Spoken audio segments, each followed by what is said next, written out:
The scent of pine and sage hung heavy in the great hall, mingling with the musk of polished wood and anticipation. I arrived too early, a habit born from years of trying to prove my worth in a world that barely noticed me. The ceremony wouldn't begin for another hour, but punctuality was the armor I wore to compensate for all the ways I didn't belong. My fingers traced the smooth, leather-bound journal in my hands, my grandmother's final gift before she passed. "Remember, Claire," she had whispered, her voice crackling like autumn leaves. "True power isn't about where you sit, but how you stand when everyone wants you to fall." I clutched the journal tighter as I entered the vast ceremonial hall of the North Ridge Pack, wondering if I'd finally find my place in this rigid hierarchy. The room stood empty, save for the impressive wooden throne at the center of the raised dais. Carved wolves with gleaming amber eyes seemed to watch my every move from the armrests and high back of the seat. Golden light filtered through stained glass windows, casting prismatic patterns across the stone floor and illuminating dust motes that danced in the silence. I shivered despite the warmth of my sweater, my blonde hair falling across my face as I looked around uncertainly. As the Pack's healer apprentice, I had received the formal invitation just 3 days ago, my first official recognition since joining North Ridge after my old pack was decimated by hunters. 2 years of existing on the periphery, of healing minor wounds and mixing herbal remedies while avoiding eye contact with the warriors who dominated our society. 2 years of being Claire the outsider, Claire the quiet one, Claire whose wolf was too gentle for a world that valued ferocity above all else. The invitation had felt like the first thread of belonging, and I'd spent hours last night pressing my only decent dress. A simple blue garment that matched my eyes but did little to disguise my slender frame. Lacking the muscular definition most she-wolves possessed, I approached the dais slowly, drawn by some inexplicable pull. The Alpha King's coronation ceremony would mark a new era for all werewolves in the region. Roman Gray, the name alone sent a ripple of whispers through our pack whenever mentioned. I'd glimpsed him only once, from a distance. Tall and forbidding, with shoulders that seemed capable of carrying the weight of all our futures, and eyes that held the cold calculation of a predator assessing prey. The throne beckoned, bathed in that golden light. Before I could question my actions, I climbed the 3 stone steps and stood before it, mesmerized by the intricate carvings of the ancient pack symbols. My fingers reached out, tracing the worn edges where countless alphas had rested their hands during centuries of rule.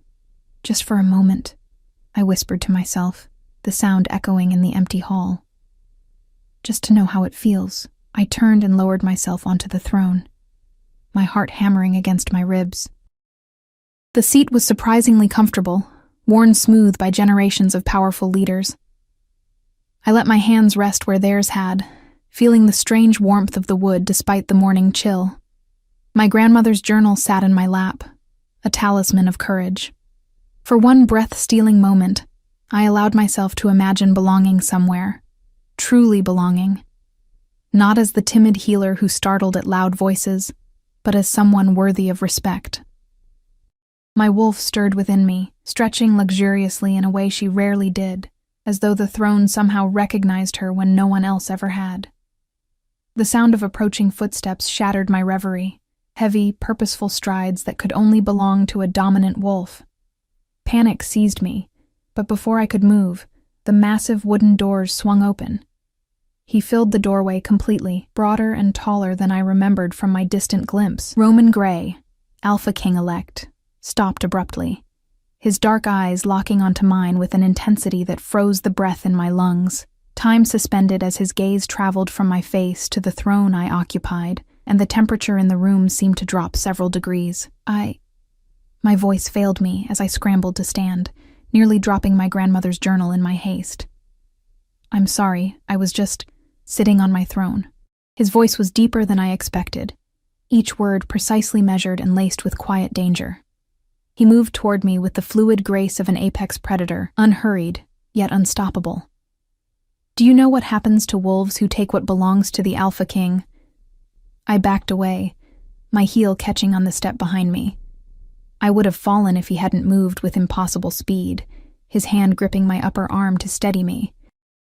The contact sent a jolt through my system, heat and electricity and something else I couldn't name.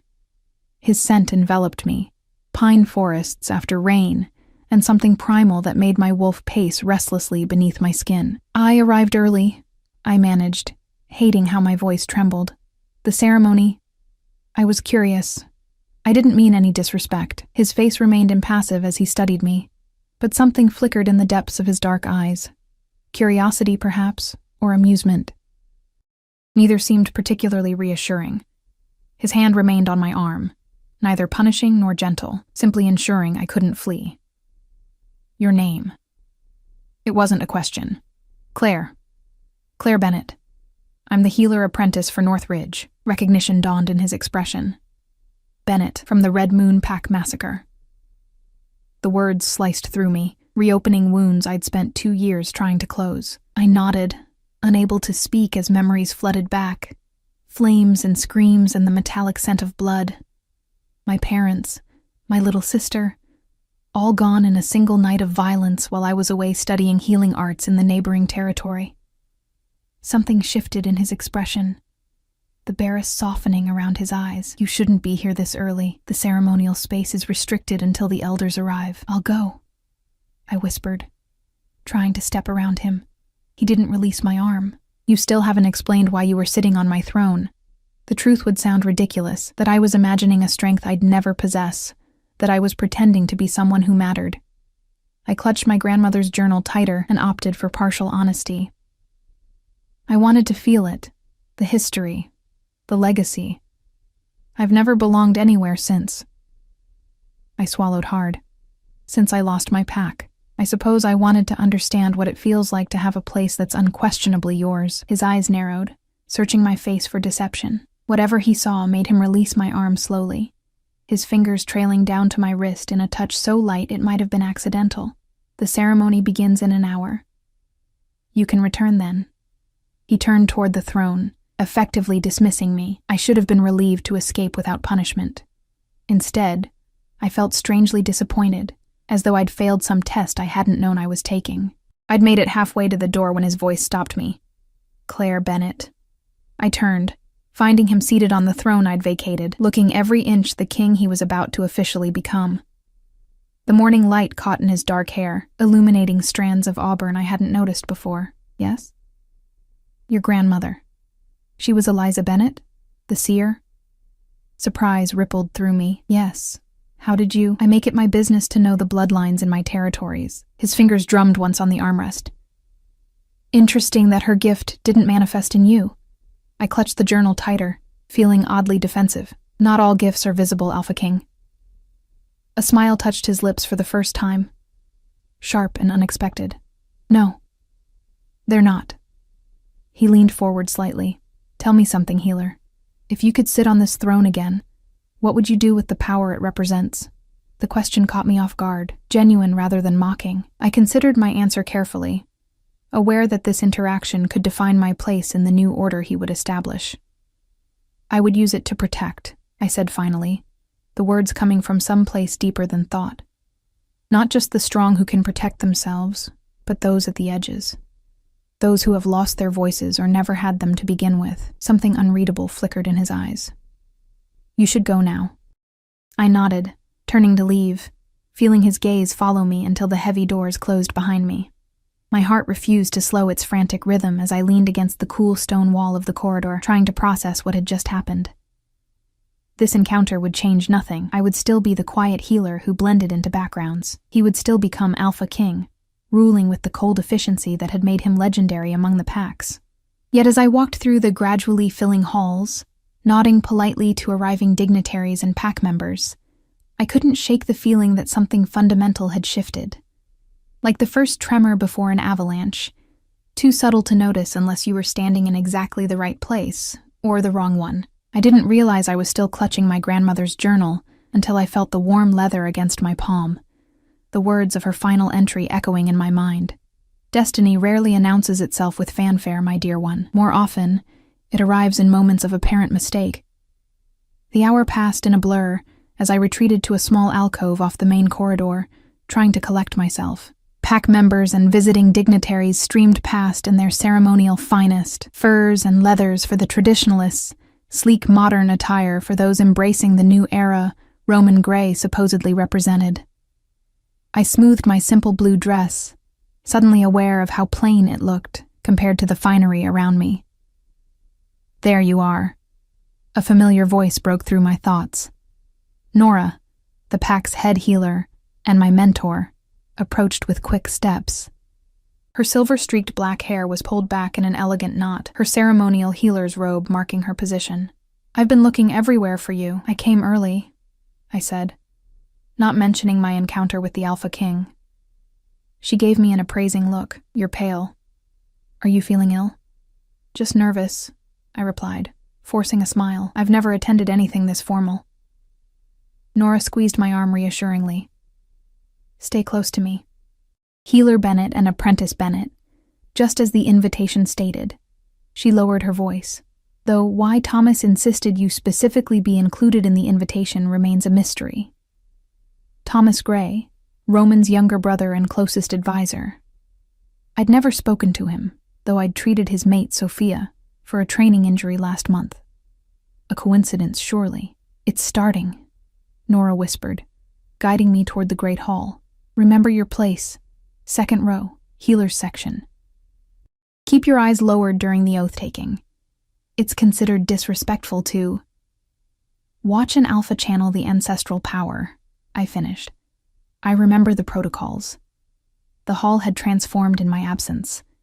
Hundreds of candles bathed the space in warm light, and every seat was filled save for the ceremonial spaces at the front. The air hummed with tension and excitement, conversations blending into white noise as Nora led me to our designated places. I could feel eyes on me as we took our seats, curious glances and a few outright stares. As one of the few survivors of Red Moon Pack, I'd grown accustomed to being an object of morbid fascination, though I never understood why anyone would envy being the last of your bloodline. "That's her," someone whispered behind me, "the one they call Ghost Wolf." I stiffened at the nickname I hadn't heard in months, a cruel reference to both my pale coloring and the rumor that my wolf was as insubstantial as mist, too weak to take physical form. I'd manifested late at 19, and my wolf's gentle nature had always been viewed as a defect in our warrior culture. Nora shot a silencing glare over her shoulder, and the whispers ceased. She had always been my fiercest defender, taking me in when I arrived at Northridge with nothing but grief and my grandmother's journal. The ceremonial horn sounded, 3 long notes that resonated through the hall and brought immediate silence. The doors swung open, and the procession began, pack elders first, followed by the territorial leaders, each wearing the symbolic colors of their domains, and then he entered. Roman Gray moved with the contained power of a predator who had never needed to hurry. His ceremonial attire was simpler than I expected. Black pants and a deep crimson shirt under a leather jacket adorned with the ancient symbols of the Gray bloodline. No crown, no excessive ornaments. His authority needed no external markers. My breath caught as his gaze swept the room, pausing for the briefest moment when it reached the healer's section. Had he recognized me? I lowered my eyes quickly, but not before I noticed the slight narrowing of his gaze. The ceremony proceeded according to tradition. The pack elders recited the ancient laws, their voices blending in practiced harmony. The territorial leaders stepped forward one by one, pledging allegiance to the new Alpha King. Through it all, Roman stood immobile, his expression revealing nothing of his thoughts. "The time has come," announced Elder Miriam, her voice carrying despite her advanced age, "for the Alpha King to take his oath and receive the blessing of our ancestors." Roman stepped onto the dais, turning to face the assembly. The silence deepened as he placed his hand on the ancient stone tablet, inscribed with the first pack laws. "I, Roman Alexander Gray, claim the right of my blood and the strength of my wolf to serve as Alpha King of the United Territories." His voice filled the hall without effort, commanding attention. "I vow to protect our people, preserve our ways, and lead with the wisdom of those who came before me." As he spoke the final words, a visible ripple of energy pulsed through the hall, the ancestral power acknowledging his claim. Gasps rose from the assembly. Such a strong response hadn't been seen in generations. I felt it like a physical touch, a warm current flowing through the air, carrying with it whispers of ancient voices. My skin tingled, and deep within, my wolf stirred restlessly, rising closer to the surface than she had in years. I gripped the edge of my seat, struggling to maintain control. Nora glanced at me, concern etching her features. "Claire?" "I'm fine," I whispered, though I was anything but. Something was happening that I didn't understand, a resonance between the ancestral power and something deep within me. Roman's gaze suddenly snapped in my direction, his eyes widening fractionally. Could he sense it too? The connection snapped as quickly as it had formed when Elder Miriam stepped forward with the ceremonial goblet. "Drink, Alpha King, and seal your bond with the blood of the first wolf." The liquid within wasn't actual blood, but a sacred herbal mixture that symbolized the lineage passed down through generations. Roman drank without hesitation, and another wave of power pulsed through the hall, stronger than the first. This time, I couldn't contain my reaction. A small gasp escaped my lips as heat flooded my veins, my vision blurring momentarily. My wolf pushed against my consciousness, no longer content to remain dormant. I closed my eyes, silently pleading with her to settle. "What's wrong?" Nora hissed, gripping my wrist. "I don't know," I managed, struggling to breathe normally. "Something about the ceremony is affecting my wolf." Before she could respond, Elder Miriam's voice rose again. "The ancestors have spoken. Roman Grey is confirmed as Alpha King." She turned to address him directly. "As is tradition, you may now select your ceremonial attendants for the coming year, those who will stand as extensions of your authority." This was unexpected. The tradition of ceremonial attendance was ancient and rarely observed in modern times, a holdover from when the Alpha King required personal representatives in far-flung territories. Roman nodded solemnly, descending the dais steps to stand before the assembly. "I claim this right and name my attendants." He gestured to his brother, Thomas Grey, as Blood Council. No surprise there. Thomas stepped forward, accepting the silver armband that marked his position. "Marcus Donovan, as War Chief." The hulking warrior from Stone Creek territory moved forward, his scarred face impassive as he received his armband. "Eliza Winters, as Diplomatic Envoy." A murmur rippled through the crowd. Eliza was young for such a position, though her skill in negotiation was widely acknowledged. Roman paused, his gaze sweeping the assembly once more. The next words froze the breath in my lungs. "Claire Bennett, as Personal Healer." The hall went silent. I sat immobile, certain I'd misheard. Nora's grip on my wrist tightened painfully. "Claire Bennett," Roman repeated, his voice carrying an edge of impatience. "Step forward." On legs that threatened to buckle, I rose and moved toward the dais. The walk felt endless, the weight of hundreds of stairs pressing against me like a physical force. Whispers followed in my wake, disbelief, speculation, outright derision. Why her? The ghost wolf. She's barely qualified as an apprentice. I kept my gaze fixed on Roman, seeking some explanation in his expression. His face revealed nothing, but his eyes held mine with an intensity that made my heart race. I stopped before him, fighting the urge to fidget under his scrutiny. "Alpha King," I managed, my voice barely audible. "Claire Bennett," he said, loud enough for all to hear. "Do you accept the position of personal healer to the Alpha King?" I should refuse. I was underqualified, unprepared, and unwanted by most of the assembly.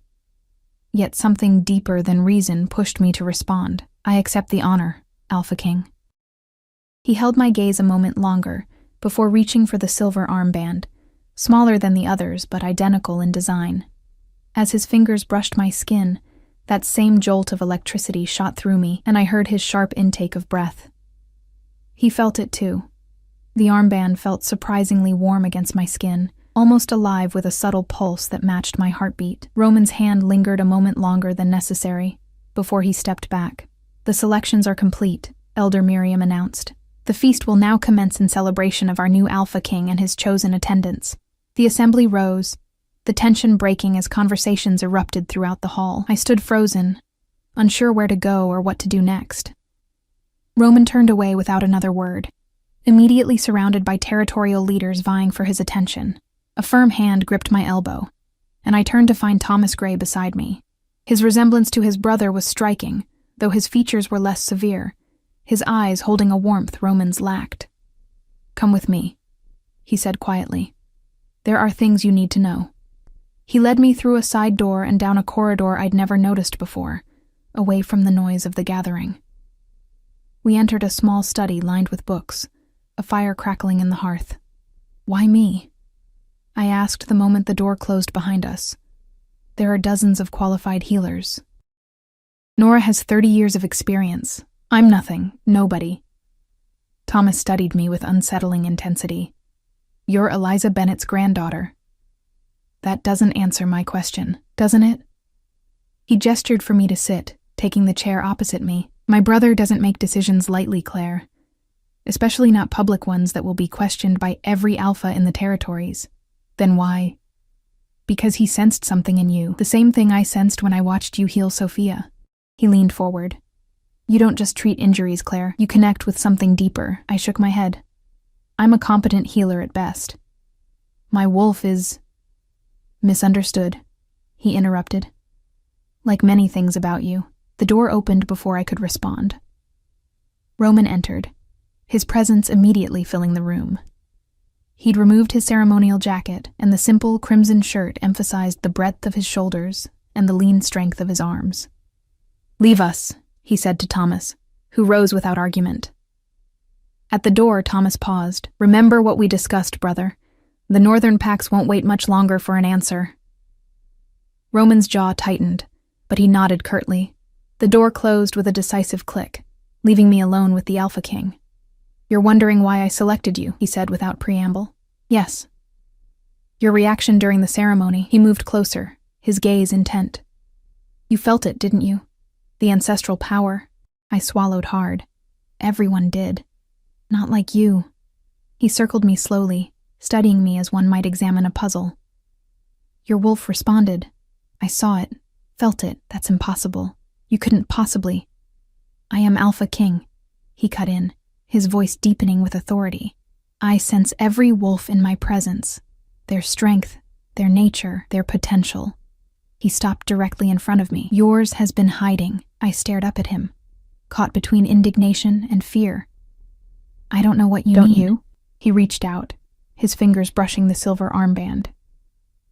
Your grandmother's journal. What does it tell you about your lineage? The question startled me.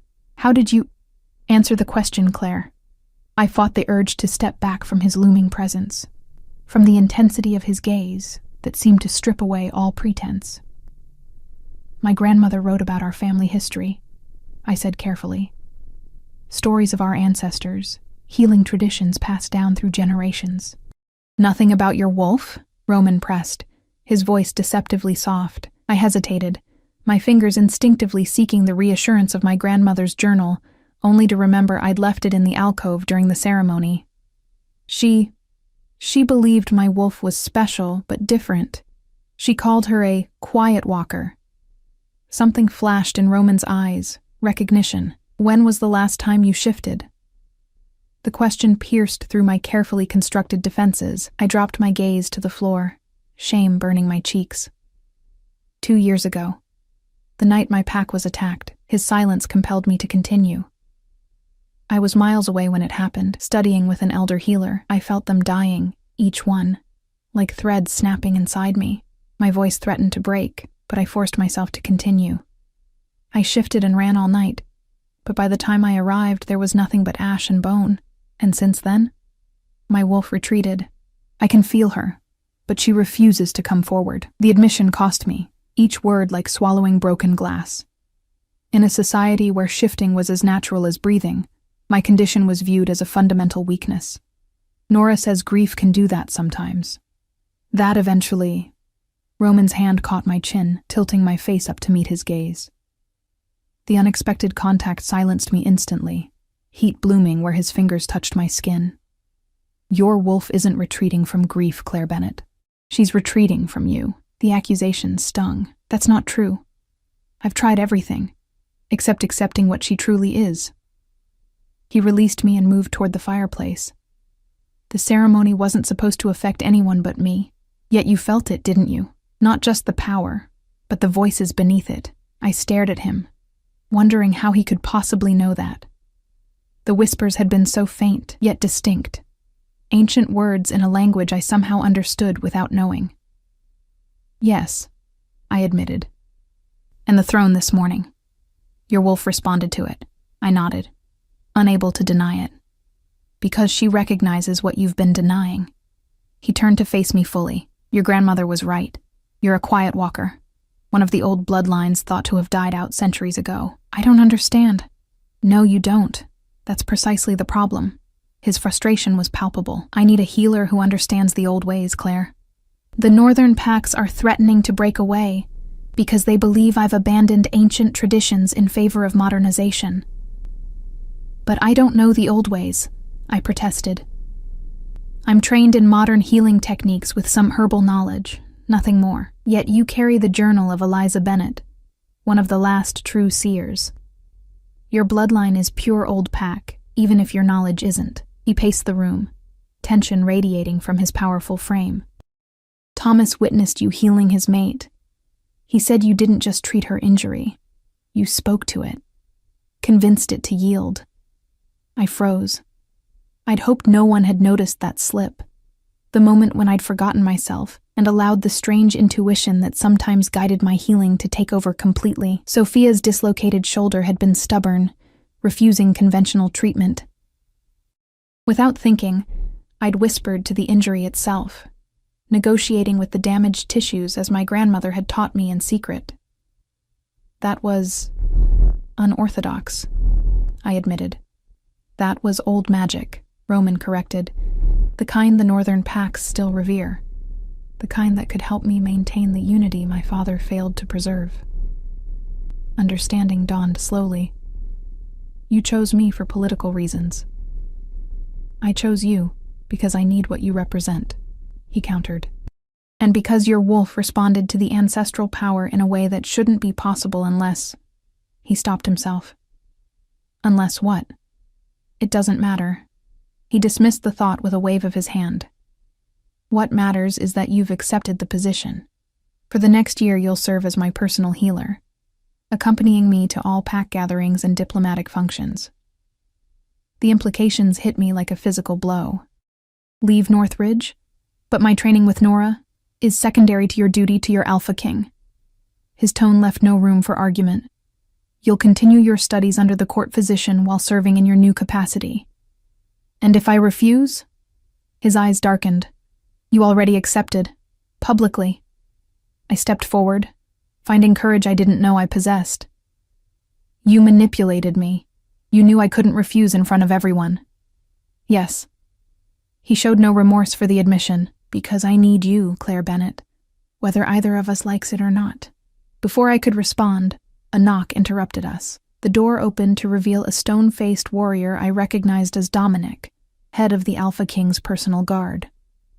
The northern representatives are requesting an immediate audience, my king. Roman's jaw tightened. Tell them I'll meet with them tomorrow as scheduled. They're insisting, sir. Their Alpha, Garrett Stone, says if you don't meet with them now, they'll consider it a rejection of their concerns and act accordingly. Something dark and dangerous flashed across Roman's face, a glimpse of the predator beneath the composed exterior. Very well. I'll be there in 5 minutes. Dominic nodded and withdrew, closing the door behind him. This discussion isn't finished, Roman said, turning back to me. Go to the feast. Mingle. Be seen. Tomorrow morning. Be ready to travel to the capital. Pack only what you need. Everything else will be provided. Just like that. You expect me to abandon my life here with no preparation? I expect you to honor your commitment. He moved to the door, then paused. Your grandmother's journal. Keep it close. You'll need it in the days to come. After he left, I remained in the study, trying to process everything that had happened. The Quiet Walker bloodline, the old magic, the political maneuvering I'd unwittingly become part of. My mind spun with questions and implications, none of which I was equipped to answer. Eventually, I made my way to the great hall, where the feast was in full swing. Long tables groaned under the weight of traditional dishes, and mead flowed freely from ornate pitchers. The atmosphere was celebratory, but I detected undercurrents of tension, particularly among the Northern Pack representatives, who sat together in stony silence. There you are. Nora appeared at my side, her expression a mixture of concern and irritation. What happened? Why would Roman Gray choose you as his personal healer? The bluntness stung, though I knew she meant no insult. Apparently, my bloodline has political value. Her eyes widened. The Bennett connection to the old packs, but that's distant history. Not according to the Alpha King. I touched the silver armband, still warm against my skin. He's ordered me to the capital, tomorrow. Nora's shock gave way to calculation. This could be an opportunity, Claire. The court has resources we can only dream of here. Ancient texts, practitioners of the old healing arts. Or it could be a disaster, I countered. I'm not qualified for this position, Nora. Everyone knows it. Then become qualified. Her voice hardened with unexpected conviction. Your grandmother believed you were capable of far more than you've shown. Perhaps it's time you started believing it too. Before I could respond, a commotion near the high table drew our attention. Roman had returned and was engaged in what appeared to be a tense conversation with a broad-shouldered man I recognized as Garrett Stone, Alpha of the Northern Coalition. Though they kept their voices low, the rigid set of their bodies spoke of barely contained aggression. The Northern situation is worse than we thought, Nora murmured. They've been pushing for a return to the old ways since the former Alpha King died. They believe modern influences are weakening our kind.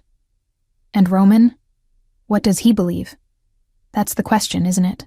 She watched the two alphas with a healer's assessing eye.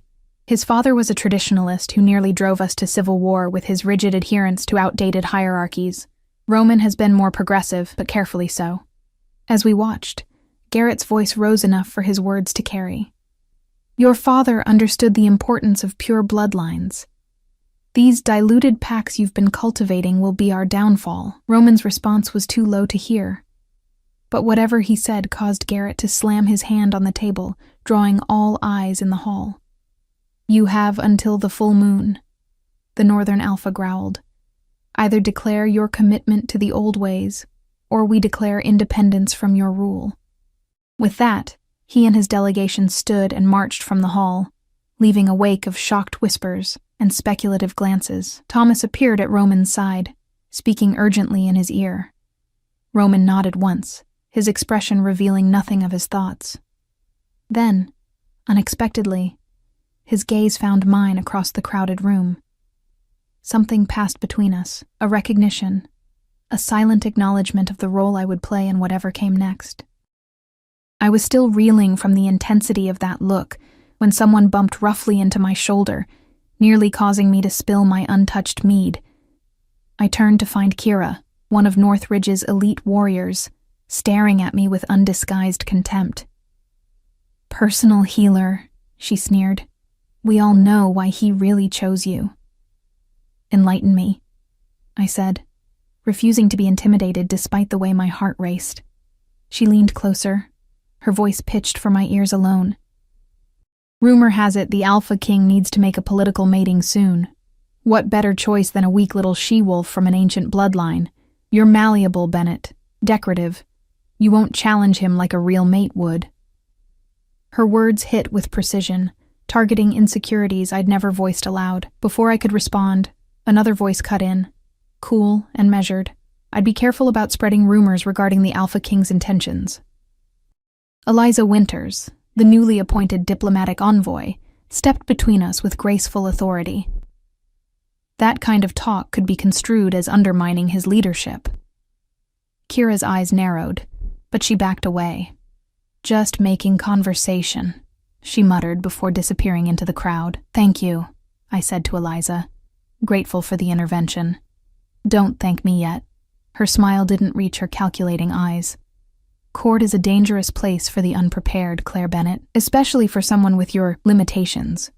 You mean my wolf, among other things. She sipped her mead delicately. Roman has placed you in a precarious position. Many will resent your elevation, others will seek to use you for their own ends. She studied me over the rim of her cup. The question is whether you're clever enough to navigate those waters. I didn't ask for this position. Few ask for power, she replied. The wise simply learn to wield it when it's thrust upon them. She nodded toward the high table. He's watching you, you know. Has been since you entered the room. I refused to look, keeping my attention on Eliza. Why are you telling me this? Because balance is coming to our world, Claire Bennett, whether we're ready or not. And you," she touched the silver armband on my arm, "have somehow become integral to that balance." With that cryptic statement, she glided away, leaving me more confused than ever. Despite my resolve, my eyes drifted to the high table, where Roman sat in conversation with his brother. As if sensing my gaze, he looked up, his dark eyes finding mine instantly across the crowded hall. He didn't nod or smile or give any acknowledgement, yet I felt the weight of his attention like a physical touch. In that moment, I understood that my life had irrevocably changed. Tomorrow I would leave the relative safety of Northridge for the capital, thrust into political currents I barely comprehended, serving an alpha king whose motives remained opaque. And somewhere beneath it all lay the mystery of my reluctant wolf and the Quiet Walker bloodline.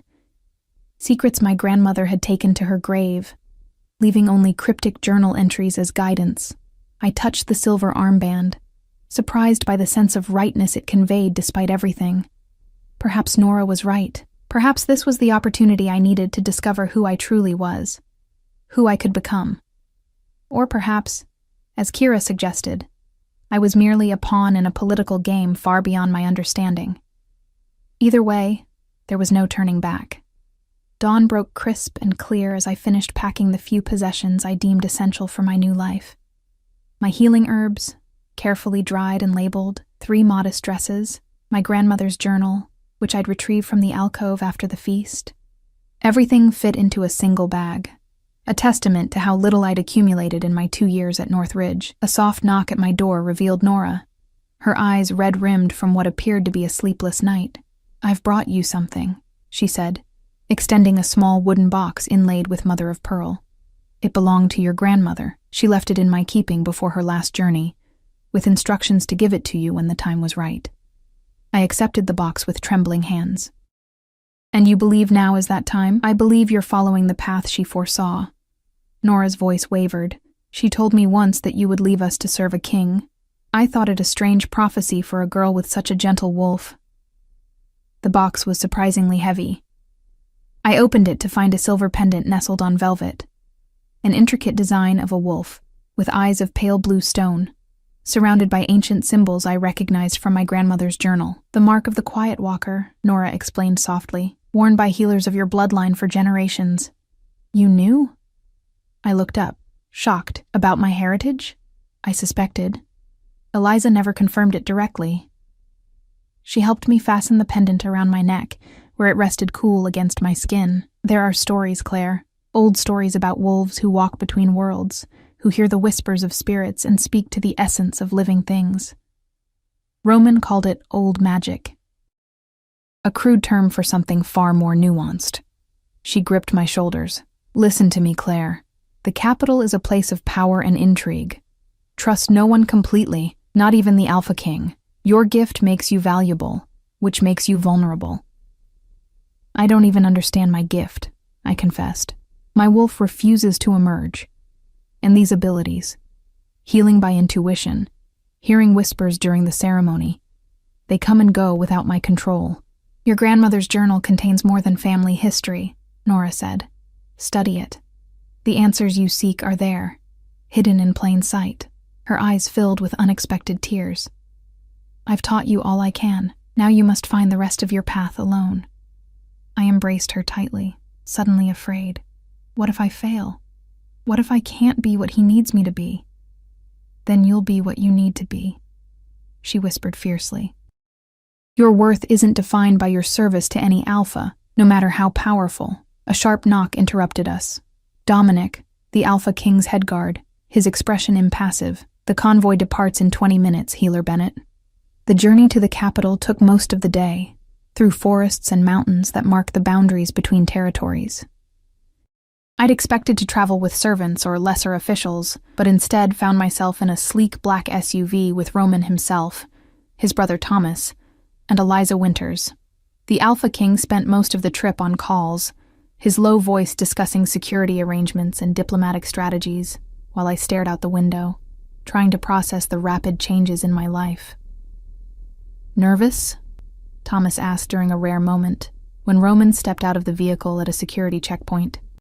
"Terrified," I admitted, seeing no point in pretense. He smiled, his expression more open than his brother's ever was. Good.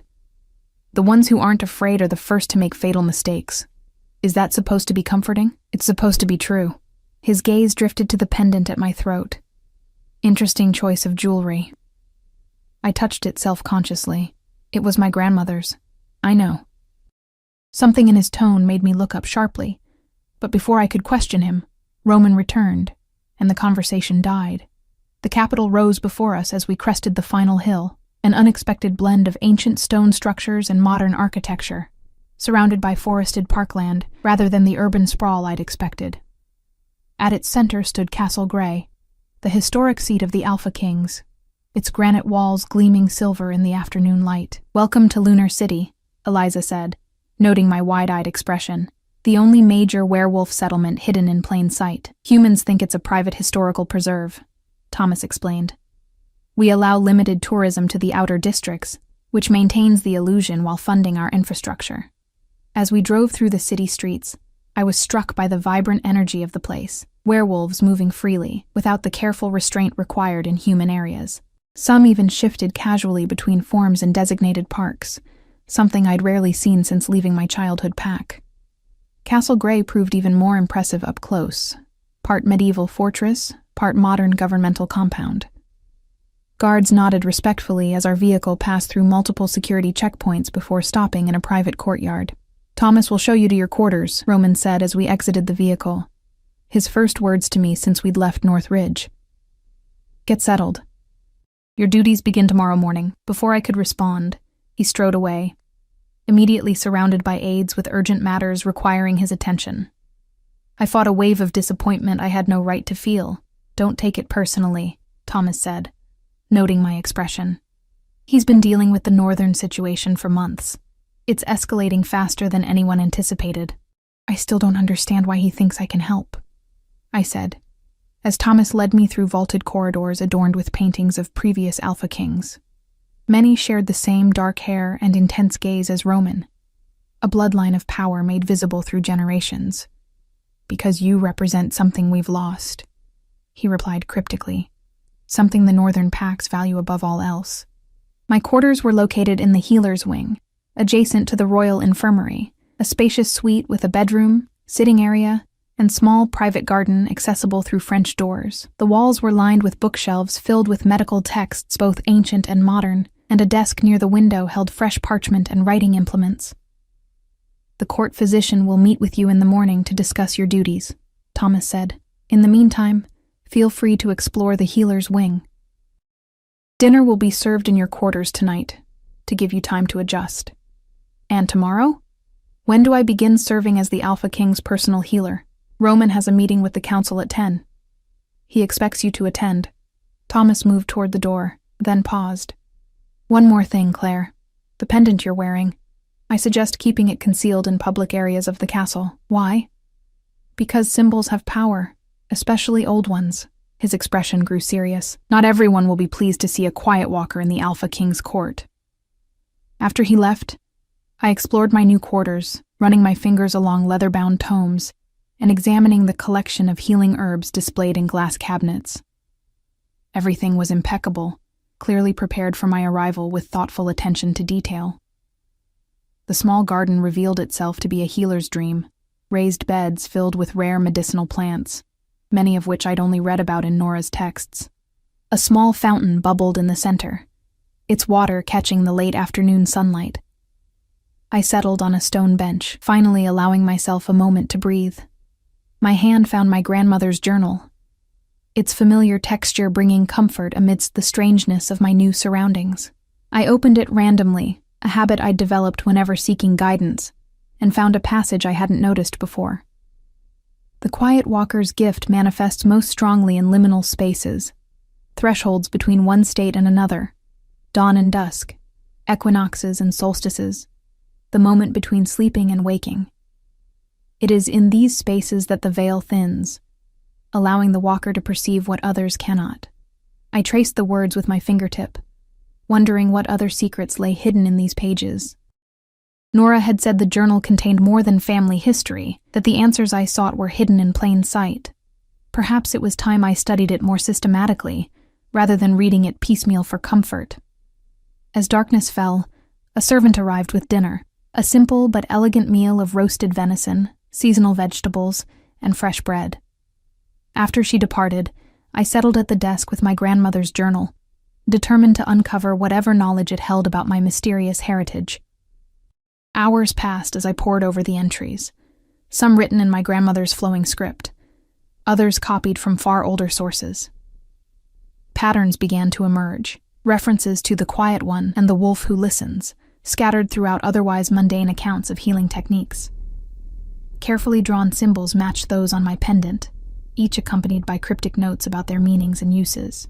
One passage in particular caught my attention, written in a different hand than my grandmother's. The Quiet Walker stands between realms, not merely flesh and spirit, but past and future, tradition and innovation. In times of greatest division, they emerge as bridge builders, healers not just of bodies but of packs. Their greatest strength lies not in dominance but in harmony, in the balance between opposing forces. The words resonated deep within me, stirring something that felt like recognition. Was this my purpose? To serve as some kind of bridge during this time of division between traditional and progressive factions? A soft knock interrupted my thoughts. I opened the door to find a young woman in healer's attire, her expression nervous. "Forgive the late intrusion, Healer Bennett. I'm Lily, assistant to the court physician." She twisted her hands anxiously. "There's been an incident. The Alpha King has requested your immediate presence in his private study." I followed her through dimly lit corridors, my mind racing with possibilities. What kind of medical emergency would require my specific assistance, rather than the more experienced court physician? Lily stopped before an ornate door guarded by two stone-faced warriors. "Through here. He's waiting." The study was warm and surprisingly intimate. Bookshelves lining the walls, a fire crackling in a stone hearth. Deep leather chairs positioned around a low table. Roman stood with his back to the door, gazing out a window into the darkness beyond. He'd changed from his travel clothes into simple black pants and a gray Henley that did nothing to diminish his commanding presence. "You requested me, Alpha King?" I said, breaking the silence. He turned, and I gasped softly. A jagged cut ran along his left cheekbone, still seeping blood. Bruising had already begun to spread beneath his eye, and he held himself stiffly, suggesting additional injuries. "What happened?" I moved toward him instinctively, healer's instincts overriding protocol. "Training accident." His tone made it clear he wouldn't elaborate. "Can you fix it?" "Of course, but the court physician—" "I didn't ask for the court physician. I asked for you." His voice held an edge of impatience. "I'd prefer this handled discreetly." Understanding dawned. A visible injury, even one sustained during training, could be perceived as weakness by rivals, particularly with the northern packs already challenging his authority. The Alpha King couldn't be seen as vulnerable, especially not now. "I'll need my supplies," I said, assessing the cut with professional detachment. "And better light. There's a healing kit in the cabinet behind you." "Will that suffice?" I found the kit, impressively comprehensive, and gestured for him to sit in one of the leather chairs. He complied without argument, which told me more about his condition than his stoic expression. "This may sting," I warned, cleaning the cut with antiseptic.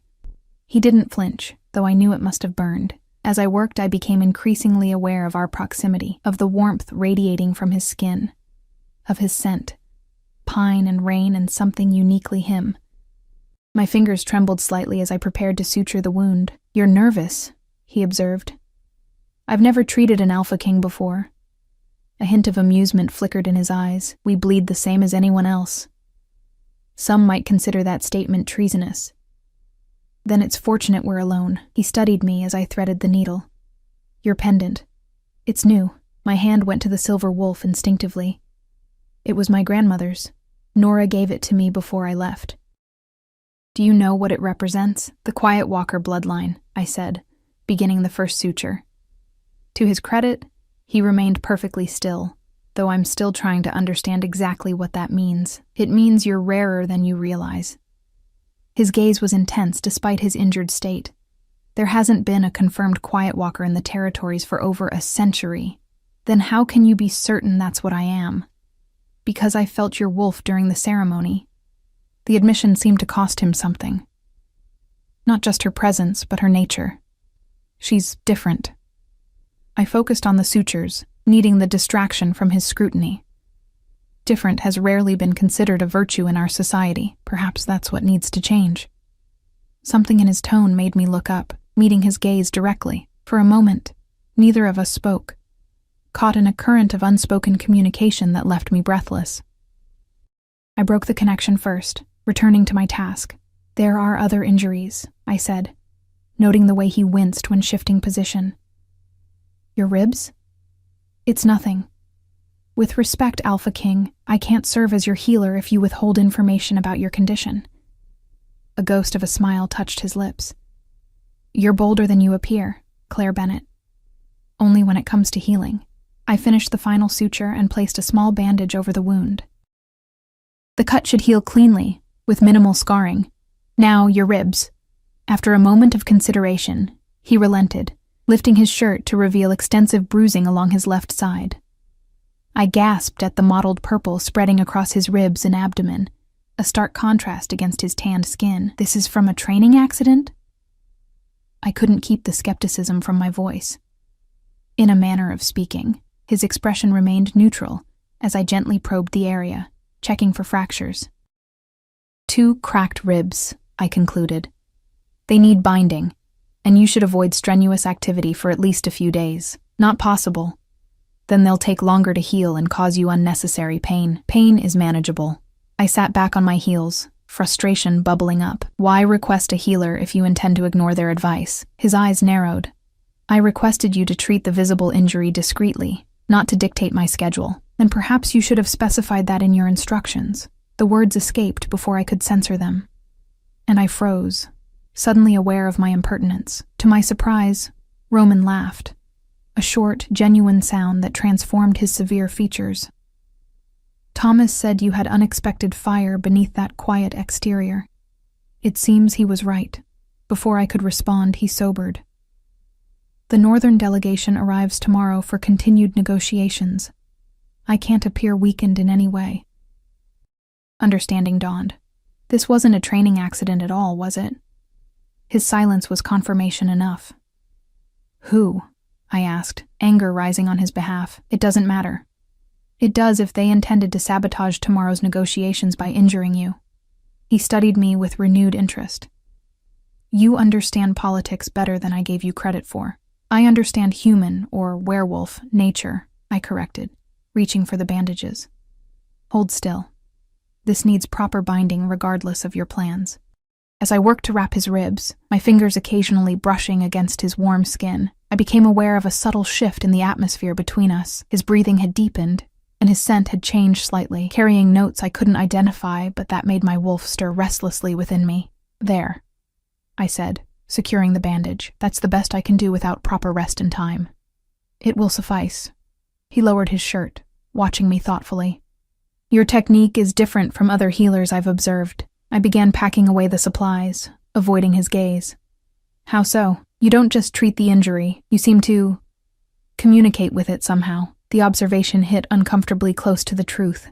When binding his ribs, I'd instinctively found myself using the quieter techniques my grandmother had taught me, not just wrapping the bandages, but whispering to the damaged tissues, encouraging healing at a level deeper than the physical. Old family techniques, I said vaguely. Nothing special. I think we both know that's not true. He stood, moving with careful grace despite his injuries. Tomorrow's meeting starts at 10. Be prepared for hostility from the Northern delegation. They won't appreciate your presence. Because of what I represent? Because of what they fear you represent? He moved to the door, then paused. Claire. It was the first time he'd used my given name alone, without my surname attached. The sound of it in his deep voice sent an unexpected shiver through me. Yes, Alpha King. Thank you.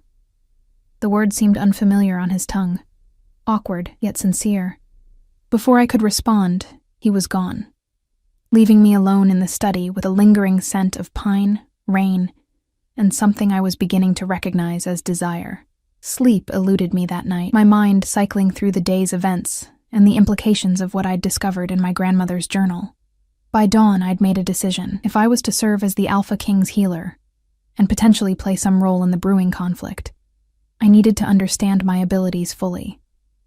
I slipped into the private garden as the first rays of sunlight crept over the castle walls. According to my grandmother's writings, dawn was one of the liminal times when a quiet walker's gifts were strongest. I settled cross-legged on the stone path, the pendant warm against my skin, and closed my eyes. To find your wolf, my grandmother had written, you must first find the silence between heartbeats, the space between breaths, the moment between thought and action. I focused on my breathing, allowing it to slow and deepen. Gradually, the sounds around me sharpened, the whisper of leaves, the crystalline notes of water in the fountain, the distant song of birds welcoming the day. Beneath it all, I became aware of another rhythm, a pulse that didn't originate within me but resonated through me. The castle itself, I realized with wonder. I'm feeling its essence. I extended my awareness further, allowing the sensation to guide me deeper into the meditative state. There, in the quiet between thoughts, I finally found her, my wolf, curled within me, watchful and waiting. Not hiding, as I'd believed, but patient, preserving her strength. Why won't you come forward? I asked silently. Why retreat when I need you most? Her answer came not in words but in impressions, emotions, fragments of memory, the night of the massacre, the overwhelming grief, the instinctive knowledge that shifting then would have broken something fundamental within me. She had protected me the only way she knew how, by withdrawing until I was ready to bear the truth of what we were together. And now? I questioned. Am I ready now? The response was immediate, a surge of energy so powerful it took my breath away. Not yet, but soon. When the moment came, we would know. I opened my eyes to find the garden transformed. Colors appeared more vibrant, scents more complex. Each plant seemed to pulse with its own unique signature of energy, one I could somehow read as easily as words on a page. This was the Quiet Walker gift. Not just communion with my wolf, but with all living things. Remarkable, a voice said from the doorway. I turned to find an elderly man watching me, his white hair contrasting sharply with his dark skin. Though he wore the simple attire of a healer, he carried himself with the quiet dignity of someone accustomed to respect. Dr. Solomon, I guessed, recognizing the court physician from Thomas's description. And you're the mysterious Claire Bennett. He approached slowly, studying me with keen interest. I wondered what Roman saw in you that prompted such an unexpected appointment. Now I begin to understand. I rose, suddenly self-conscious. You were watching me? I was coming to introduce myself before our scheduled meeting. He gestured to the pendant at my throat. But when I saw that symbol and the energy field surrounding you during your meditation, professional curiosity got the better of me. You can see energy fields? He smiled, the expression warming his austere features. One doesn't serve as court physician to 3 generations of Alpha Kings without developing certain sensitivities. He tilted his head, assessing me. Your grandmother was Eliza Bennett? Yes. Did you know her? We corresponded occasionally on healing techniques. Something like sadness flickered across his face. She was a remarkable woman, one of the last true practitioners of the old ways. Did she tell you what I was? She didn't need to. He gestured for me to follow him into the infirmary. The signs were there in her descriptions of you, for those who knew what to look for. The Royal Infirmary proved to be a seamless blend of traditional healing space and modern medical facility, with state-of-the-art equipment alongside cabinets of ancient remedies.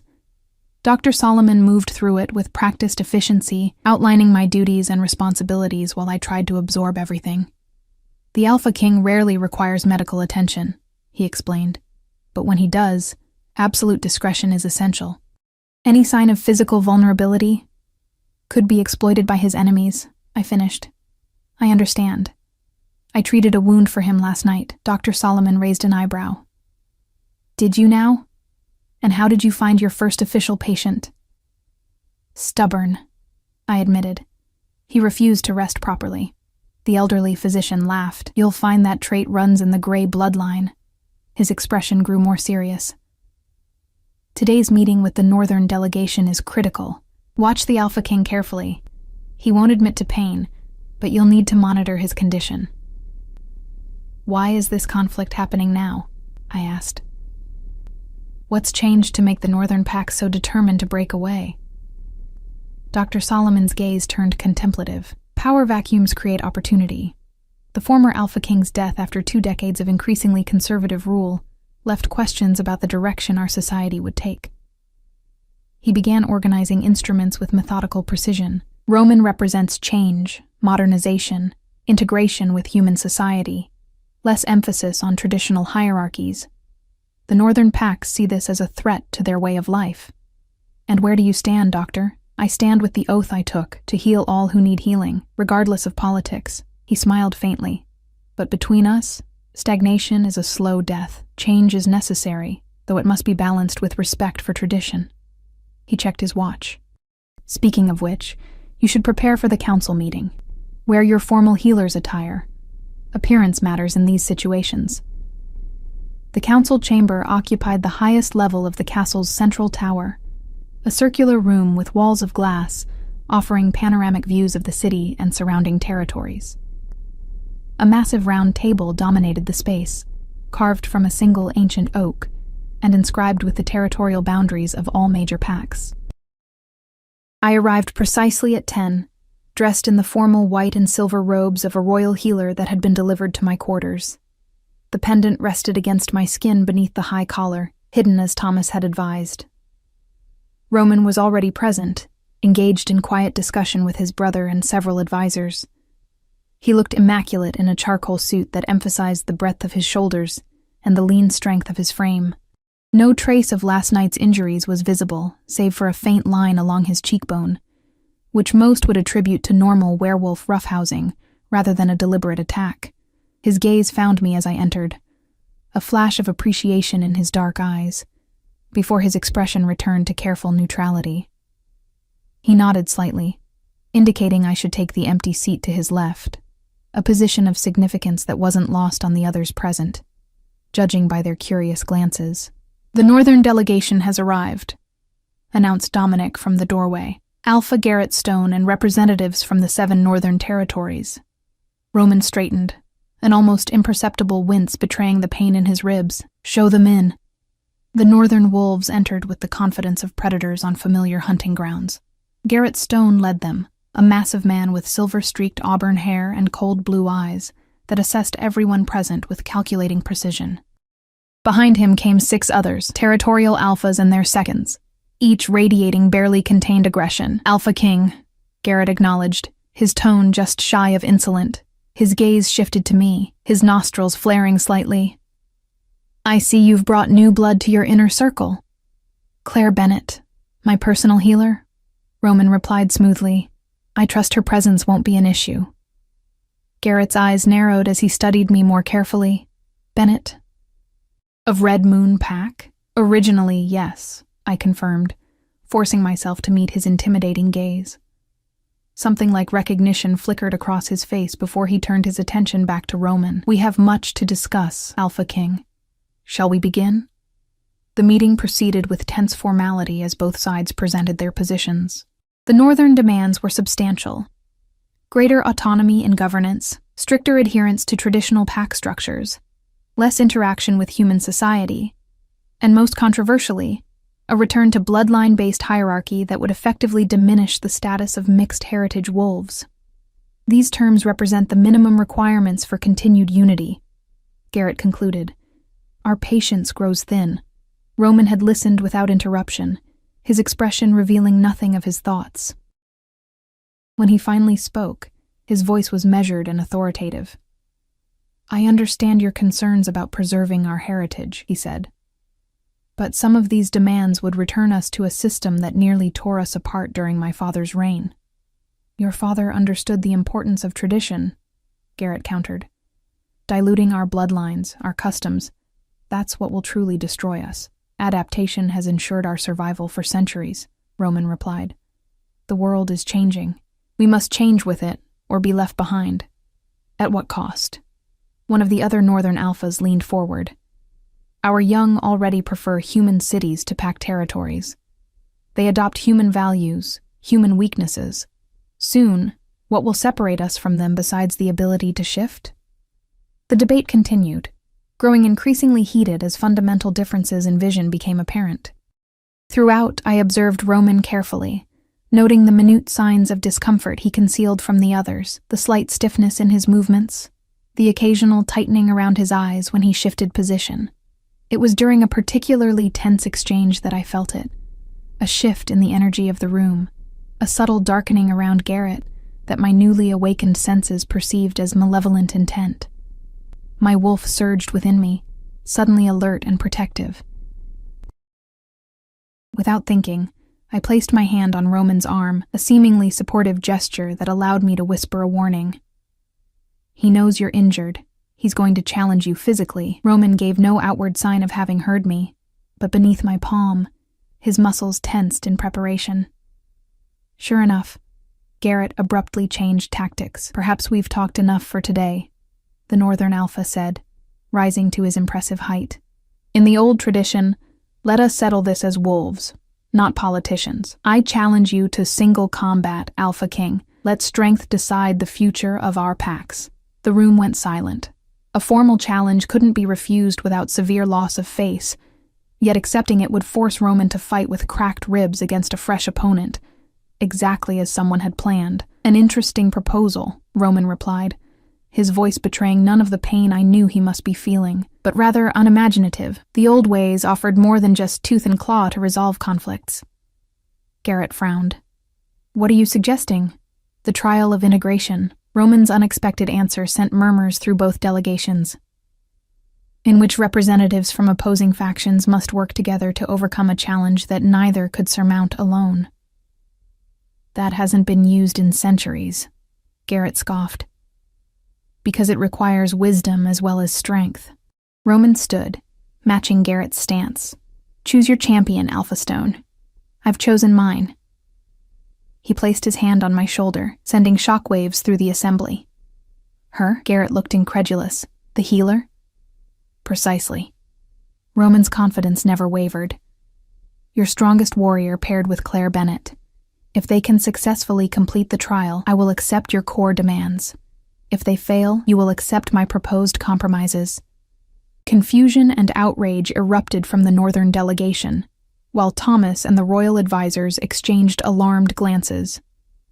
I remained frozen, unable to comprehend why Roman would stake everything on my untested abilities. "And what exactly would this trial entail?" Garrett demanded once the clamor subsided. "The Moonstone Caverns," Roman said. "Your champion must retrieve the Alpha Stone from the heart of the labyrinth, but the path is protected by barriers that only a healer versed in the old ways can neutralize." Understanding dawned slowly. The Moonstone Caverns were legendary, a natural formation beneath the castle that had served as a proving ground for Alpha Kings since the earliest days of our kind. According to legend, only those worthy could navigate its depths and claim the Alpha Stone, a crystal said to resonate with the ancestral power. "And if I refuse this archaic test?" Garrett challenged. "Then you demonstrate that your commitment to the old ways extends only to those traditions that benefit you personally," Roman replied smoothly. Hardly the position of a principled leader. Garrett's face darkened with anger, but he was trapped by his own rhetoric. To refuse would undermine his entire argument about respecting ancient traditions. "Very well," he growled finally. "I choose Alexander as my champion." He gestured to a towering warrior with ice-blue eyes and a scar running from temple to jaw. "When does this trial begin?" "At moonrise," Roman declared, "the traditional time for all trials of leadership." The meeting concluded shortly thereafter, the Northern delegation departing with barely concealed fury. The moment they were gone, I rounded on Roman. "Have you lost your mind?" I hissed, propriety forgotten in my panic. "I know nothing about these caverns or how to neutralize magical barriers." "But you will," he said with unsettling certainty, "because your grandmother left you everything you need to know." He nodded toward my chest, where the pendant lay hidden. "That's not merely a symbol of your bloodline, Claire. It's a key." Hours later, I found myself in Roman's private study, surrounded by ancient texts and maps of the Moonstone Caverns. Thomas had joined us, along with Dr. Solomon, whose knowledge of castle history proved invaluable. The trial hasn't been attempted in over 2 centuries, the elderly physician explained, unrolling a yellowed parchment. Not since the Great Division, when the territories were first established. Why choose this particular test? I asked Roman, who stood by the window, his profile sharp against the fading daylight. Because it can't be won through strength alone, he replied. The Northern Pacts value their warriors above all else, but this trial requires balance, strength tempered by healing, aggression channeled through wisdom. A metaphor for the unity you're trying to preserve, Thomas observed. Precisely. Roman turned to face us. The Northern Pacts aren't wrong about everything. We have lost touch with certain aspects of our heritage, the deeper magic that once defined us. But returning to blood purity and rigid hierarchies isn't the answer. And you believe I can help bridge that divide? I asked, still struggling to understand my role in his strategy.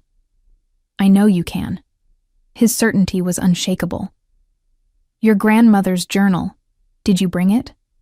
I produced the leather-bound book, which Roman immediately opened to the final pages, revealing diagrams I'd never noticed before. Maps of the caverns with notations in my grandmother's flowing script. She knew this day would come, he said softly. She prepared you for it, even if you didn't realize it. As moonrise approached, I changed into the clothing Roman had provided.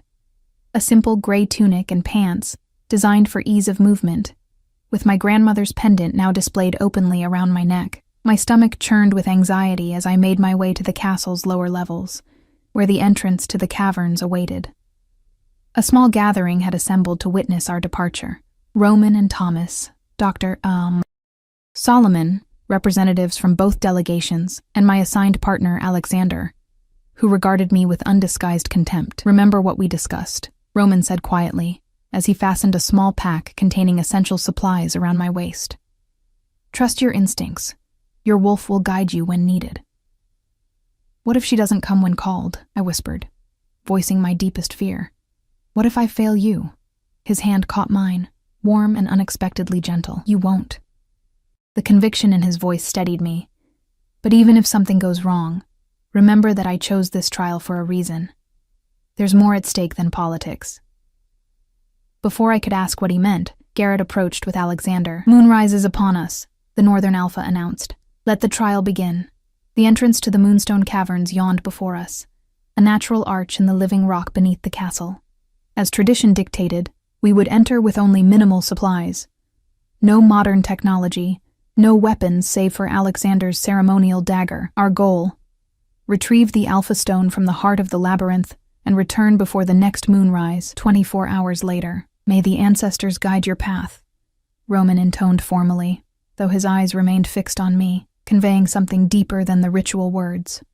Alexander strode forward without hesitation, clearly expecting me to follow. With one last glance at Roman, I took a deep breath and stepped into the darkness that would test everything I thought I knew about myself. The caverns lived up to their name, the walls embedded with crystalline formations that caught and amplified the light from our single torch. Alexander moved with confident purpose, following markers etched into the stone by generations of wolves who had traversed these passages. Stay close, he ordered curtly. I won't be slowed by having to search for you if you wander off. I'm not here as your burden, I replied evenly. I'm here because you can't complete this trial without me. He scoffed, but didn't argue further as we descended deeper into the earth. The passages narrowed and widened unpredictably, sometimes forcing us to squeeze through tight openings, other times opening into vast chambers where stalactites hung like frozen daggers from distant ceilings. It was in the third such chamber that we encountered our first barrier, a seemingly solid wall of blue-white energy stretching from floor to ceiling, humming with ancient power. Now we see if you're worth the air you breathe, Alexander said, gesturing toward the obstacle. Neutralize it, healer. I approached cautiously, my grandmother's instructions echoing in my mind. The pendant grew warm against my skin as I studied the barrier, perceiving it not just with my eyes, but with the deeper senses I'd begun to access that morning. The barriers respond to intention, she had written. They are not meant to keep all away, only those whose hearts are closed to balance. I removed the pendant, holding it before me like an offering. We seek passage to fulfill the trial of integration, I said, the formal words coming naturally. I stand as healer, he as warrior, together in balance as the old ways demand. For a breathless moment, nothing happened. Then the pendant began to glow with the same blue-white light as the barrier, which shimmered and parted like a curtain, revealing the passage beyond. Alexander's expression shifted from skepticism to grudging respect. Perhaps there's more to you than appearances suggest, Bennett. We continued deeper, encountering increasingly complex barriers that required not just the pendant's power, but specific actions from both of us, sometimes combined strength to move obstacles, other times careful navigation through sections where the very air seemed charged with unpredictable energy that responded differently to healer and warrior. To my surprise, Alexander proved to be an adaptable partner. Once convinced of my utility, he began consulting me on decisions, recognizing that my perceptions offered insights his strength alone couldn't provide. Gradually, a wary respect developed between us as we progressed through challenges that forced us to rely on each other's unique abilities. "Why did you agree to serve as Roman's champion?" he asked during a brief rest, several hours into our journey. "You don't strike me as someone who craves power or position." "I didn't exactly have a choice," I admitted. "It all happened very quickly. There's always a choice." He took a swig from his water flask. "Even when the options seem limited," I studied him thoughtfully. "Why did you agree to represent Garrett? Do you truly believe isolation is the answer to preserving our heritage?" Something complicated flickered across his scarred face. "I believe in protecting what matters. My mate. She's from a mixed bloodline. Under the old regime, she would never have been accepted in the Northern Territories." He looked away. "But times are changing, and not all of us welcome Garrett's vision of returning to the past. Then why support him? Because loyalty to Pack comes first," he said, though doubt shadowed his words. "At least, that's what we're taught."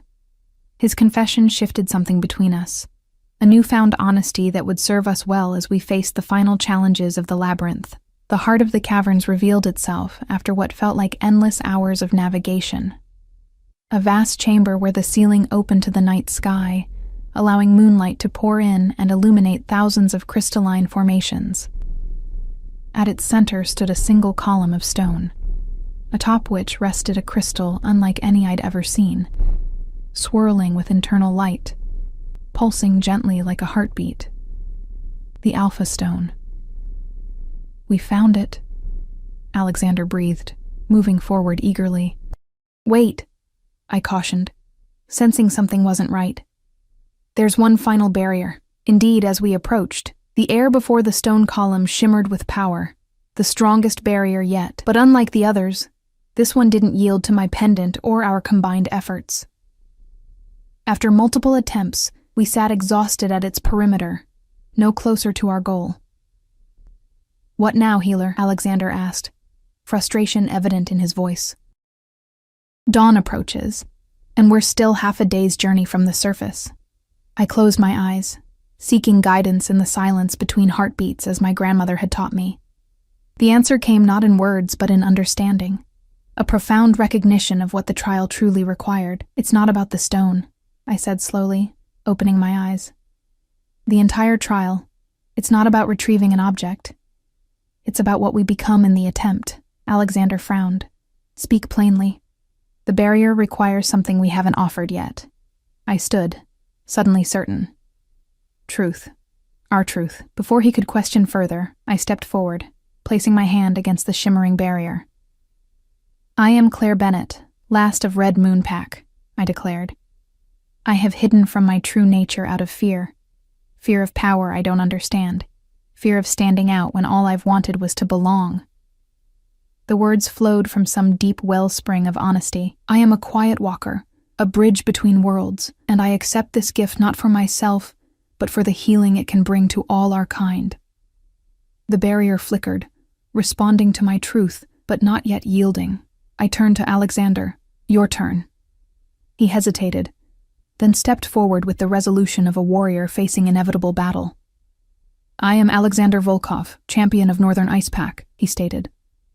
I have followed orders out of loyalty while doubting the path we've chosen. I believe in preserving our heritage, but not at the cost of our future, his voice strengthened. I fight for a world where my mate and children can live proudly without hiding their mixed blood, even as I honor the traditions that shaped me. The barrier pulsed once, twice, then dissolved completely, leaving the path to the Alpha Stone clear. Together we approached the column, but when Alexander reached for the stone, I placed my hand on his arm. Both of us, I said. Together. Our fingers closed around the crystal simultaneously. Light exploded through the chamber, blinding in its intensity. When my vision cleared, I found myself not in the cavern, but in a misty realm between worlds, my wolf standing before me in physical form for the first time in 2 years. She was beautiful, pale silver, with eyes of deep blue, neither imposing nor aggressive, but radiating a quiet strength I'd failed to recognize in myself. She approached slowly, her gaze holding mine. It is time, she communicated without words. We are needed, not as separate entities, but as one being, one purpose. I'm afraid, I admitted, of what we might become together. Fear is natural, she acknowledged, but so is growth. We are the bridge, Claire, between past and future, between strength and healing. This is our purpose, to help others find balance by embodying it ourselves. As she spoke, I understood what had eluded me for so long. My wolf hadn't retreated out of weakness, but out of wisdom, waiting until I was ready to embrace our shared destiny. With that realization came acceptance, and with acceptance, transformation. We merged, not in the physical sense of shifting, but in a deeper spiritual union that left me forever changed. When the mist cleared and I found myself back in the cavern, I knew with absolute certainty that I would never again doubt my place in the world. Alexander stood beside me, his expression suggesting he'd experienced something equally profound. The Alpha Stone glowed softly between us, its light pulsing in rhythm with our heartbeats. We should return, he said quietly, a new respect in his voice. There is much to discuss with our leaders. The journey back passed in contemplative silence, both of us processing what we'd experienced. When we finally emerged into the castle courtyard, the gathered witnesses gasped at our appearance, not because we were injured or disheveled, but because of the transformation evident in our bearing. Roman stepped forward, his dark eyes seeking mine with an intensity that sent warmth flooding through me. You succeeded. Yes and no, I replied, my voice steadier and more confident than it had ever been. We have the stone, but what we found was something far more valuable. Garrett pushed forward. What nonsense is this? Either you completed the trial or you failed. We completed it, Alexander stated firmly, but not as you might expect, Alpha. He extended the Alpha Stone, which continued to pulse with inner light. The trial teaches a lesson our packs have forgotten, that true strength comes from balance, from integration of seemingly opposing forces. Eloquent words from a warrior, Garrett sneered. Has one day with a healer turned you into a philosopher? One day in the caverns has reminded me of truths we've neglected, Alexander countered. I will not support a return to laws that would exile my own mate and children, Alpha Stone. Nor will I stand by while we isolate ourselves from a changing world out of fear disguised as tradition. Murmurs rippled through both delegations as Alexander's declaration hung in the air. Garrett's face darkened with rage. You dare defy me? You're Alpha? I dare speak truth, Alexander replied calmly, as is my right as your chosen champion. Roman stepped forward, his presence commanding attention. The trial has been completed successfully, he announced. As agreed, negotiations will continue with adjusted terms that honor both tradition and necessary evolution. This means nothing, Garrett snarled. A manipulated test with a predetermined outcome. The outcome was determined by forces beyond any of us, I interjected, drawing surprised looks from those who had previously dismissed me. The same ancestral power that confirmed Roman as Alpha King guided us through the caverns. To demonstrate my point, I held up the pendant, which glowed with the same inner light as the Alpha Stone. The two resonated visibly, creating harmonics that filled the courtyard with ethereal sound. "The Quiet Walker has returned," Dr. Solomon announced, his aged voice carrying unexpected authority. "As the ancient prophecies foretold, when division threatens to tear apart what generations have built, the wolf who walks between worlds will emerge to restore balance." Garrett's gaze fixed on my pendant, recognition and shock replacing anger. "It cannot be," he whispered. "The Bennett bloodline was thought lost." "Not lost," Roman corrected. "Merely waiting for the right moment." He moved to stand beside me, his shoulder brushing mine in a gesture of unity. "This is the balance I propose, Alpha Stone. Not abandonment of tradition, but integration with necessary progress. Not dilution of our heritage, but enrichment through diversity." The next hours blurred into a flurry of negotiations, discussions, and gradual reconciliation as the story of our journey through the caverns spread throughout the castle. By nightfall, a tentative agreement had been reached, one that preserved essential traditions while creating space for necessary evolution. I found Roman alone on a castle balcony after the final documents were signed, his gaze fixed on the rising moon. He seemed different somehow, the weight of impending conflict lifted from his shoulders, revealing the man beneath the Alpha King. "You knew," I said, joining him at the railing, "about the true purpose of the trial. About what would happen when Alexander and I reached the stone." "I suspected," he admitted. "Your grandmother contacted me before she died, you know. She shared a prophecy about a time of division and the Quiet Walker who would help heal the rift. So everything, selecting me as your healer, the ceremony, all of it, was to fulfill a prophecy? It began that way," he acknowledged, turning to face me fully. "But somewhere between your sitting on my throne and emerging from those caverns as the woman who stands before me now, it became about much more than prophecy." The intensity in his gaze made my heart race. My wolf, now a constant presence rather than a reluctant companion, stirred with pleasure and recognition. "What happens now?" I asked softly. "Now we build something new," he said, his hand finding mine on the stone railing. "Something balanced between what was and what could be." He hesitated, an uncharacteristic uncertainty crossing his features. "That is, if you're willing to remain by my side, not just as my healer, but as my partner in what comes next." I looked up at him, this powerful man who had recognized something in me before I'd seen it in myself. "As your mate, you mean?" "Eventually, yes." His thumb traced circles on my palm, sending shivers up my arm. "But first as my equal, my counterbalance, the strength to my strength, the wisdom to my determination." He stepped closer, his scent enveloping me. "The northern packs will respect you now, especially once word spreads about your bloodline. Together we can show them that honoring tradition doesn't mean rejecting progress." "And is that all I would be to you, a political advantage?" His free hand rose to cup my cheek, his touch surprisingly gentle for one so powerful. "You know better than that, Claire Bennett. You've seen beneath the surface of things since the moment you sat on my throne." The truth of his words resonated within me. From our first meeting, something had connected us beyond politics or position, a recognition of complementary natures, of pieces that fit together to create something stronger than either could be alone. "Yes," I said simply.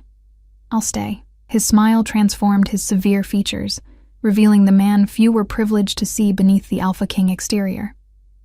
Slowly, giving me every opportunity to pull away, he lowered his head until his lips met mine in a kiss that started gentle but quickly deepened with the passion we'd both been restraining.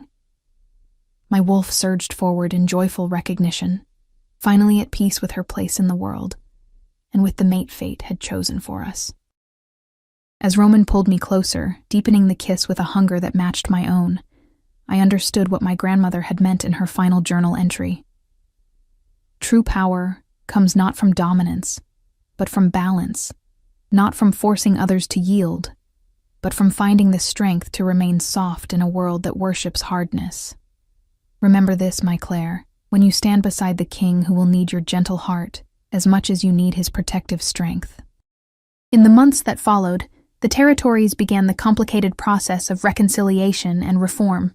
The northern packs, with Alexander now serving as their representative, gradually accepted the balanced approach Roman advocated, preserving essential traditions while embracing necessary changes. My position evolved from personal healer to full partner in governance, my quiet walker abilities bringing a perspective that had been missing from werewolf leadership for generations. Roman and I were mated in a ceremony that honored both ancient traditions and modern sensibilities, beneath a full moon with representatives from all territories in attendance.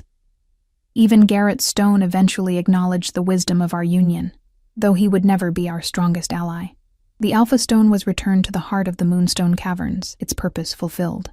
But my grandmother's pendant remained with me, a constant reminder of the heritage I had finally embraced and the bridge I had become between worlds that had nearly torn themselves apart. "Do you ever regret it?" Roman asked one evening as we stood on our balcony, watching the moon rise over the unified territories, being thrust into this role before you were ready. I leaned into his embrace, feeling the steady strength that had become my anchor in a world of constant change. "I was never thrust into anything," I corrected gently. "I sat on your throne of my own accord, remember? Some part of me knew exactly where I belonged, even when I thought I was making a terrible mistake." He laughed, the sound rumbling pleasantly against my back. "The best kind of mistake, as it turned out." "The only kind worth making," I agreed, turning in his arms to kiss him beneath the light of the moon that had witnessed our journey from strangers to partners to mates. "The kind that leads you exactly where you're meant to be."